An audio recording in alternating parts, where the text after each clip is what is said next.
ما پتا پسې دا سپینې جامې رنگ کړې تلا بیا په ما ګمان د نامو ننګ کړې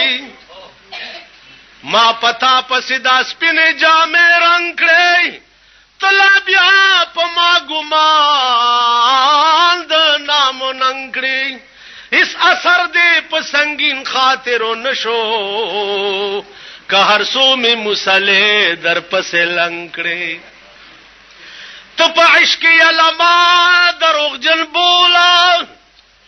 تو پا عشقی علما دروغجن بولا که یو بل هم حسی ما غند ملنگ کری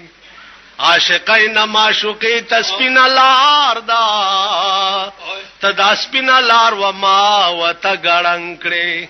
دا دے سوک تر سنگ ناستی نپویگم چې خبره د رحمان سره په جنگ کړي